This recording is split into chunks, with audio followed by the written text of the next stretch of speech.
I want to give that pretty blue bag that I admired at the bazaar to my cousin Laura on New Year's Day, said Agnes Clavering, an 8-year-old girl.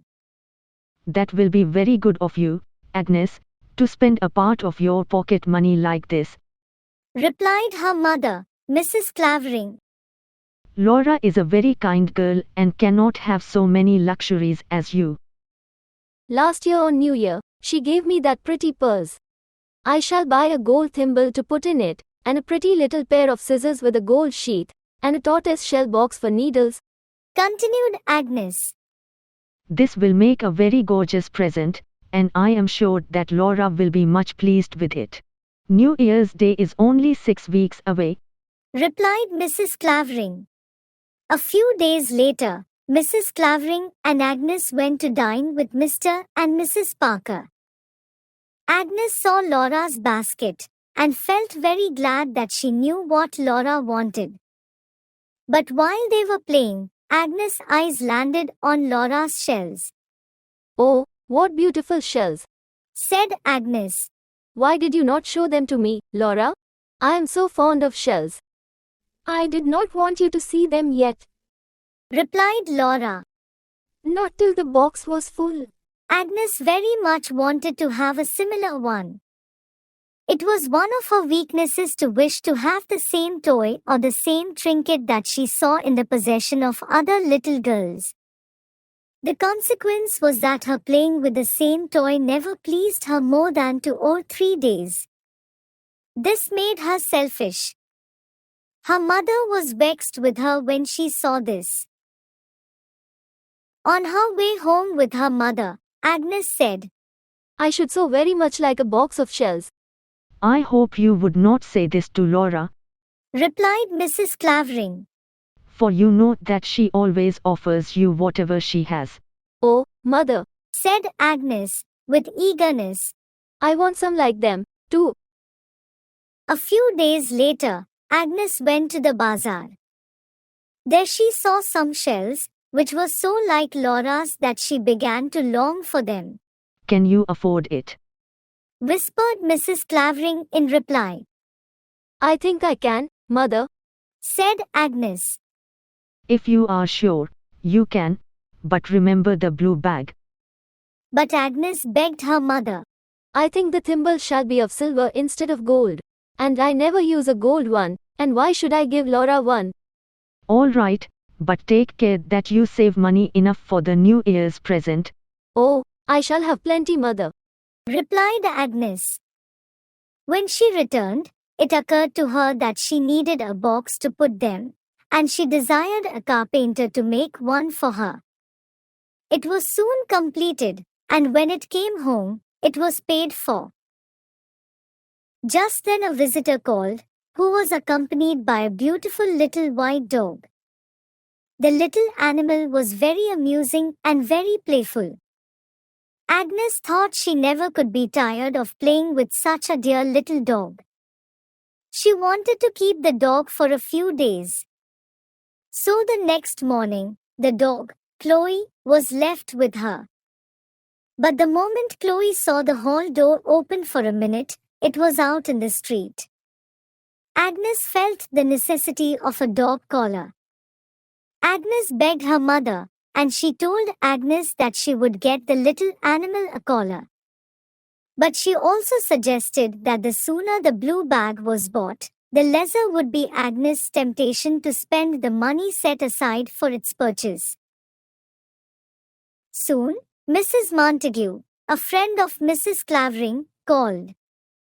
The 3 of them took a drive to a bird fancier's, who had a large collection of canary birds. They all thought the birds were very beautiful, and that they sung delightfully. But it was rather an unfortunate outing for Agnes, for on her return home, Chloe pleased her no longer, and she told her mother, I know a canary bird will be a much prettier pet than a rude, troublesome little dog. If I can have a canary bird, said Agnes, I shall not wish for anything else. I shall be quite satisfied. Do, mother, let me buy one. Mother did not look pleased. It's only 5 shillings, replied Agnes.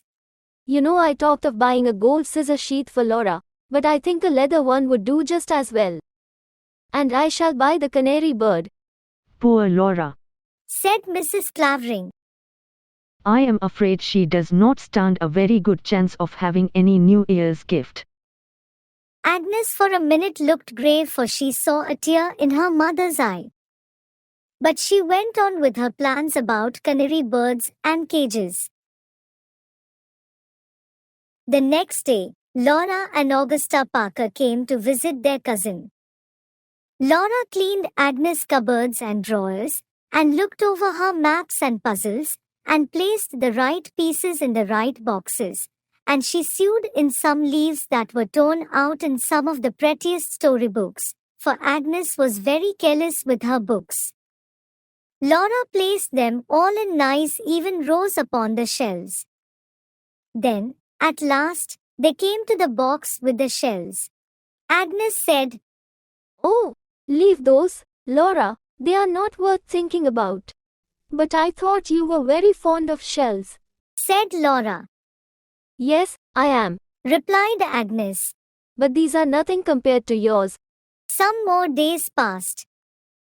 Agnes again accompanied Mrs. Montague to the bazaar. On returning home, she displayed all that she had bought to her mother. "Oh, mother, the bazaar is filled with such pretty things." And do you think that Laura will like these things as much as the blue bag? "Oh, mother, Began Agnes. these things are not for Laura. These are for myself." Oh, Agnes, Said Mrs. Clavering very gravely. you have been spending all your money upon yourself and forgotten your kind, good-natured cousin Laura. Agnes felt very foolish, and she said, "It was my own money, mother, and you said I might do as I pleased with it." Yes, it is your own money, replied Mrs. Clavering. but I am very sorry that I have a little girl who never considers anybody's pleasure but her own. Agnes did not feel comfortable, and she had not half the enjoyment of her new purchases, which she expected to have. New Year's Day was now approaching. An invitation to dinner arrived from Uncle and Aunt Parker. It was Laura's birthday, and the two families generally dined together on that day. On the day before Laura's birthday, Agnes felt sad and shed tears several times.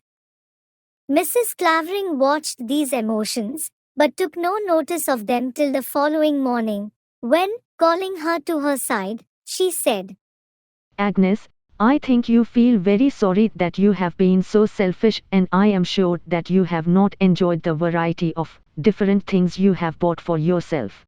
Now, I do not like that Laura should lose a present, nor do I wish that you should suffer any more embarrassment than you have done for the mistake you have committed. Then, Mrs. Clavering opened the drawer and took out a New Year's gift for Agnes' cousin. There was a blue bag containing the gold thimble, the gold sheath to the scissors, the tortoiseshell needle case, and the ivory winders, with a complimentary tag, with the words, "Affection, from Agnes to Laura." Agnes' little heart swelled with emotion. She threw her arms around the neck of her mother, and sobbed aloud, as she promised never again to be a selfish little girl. Oh, how grateful did Agnes feel to her mother when Laura met her.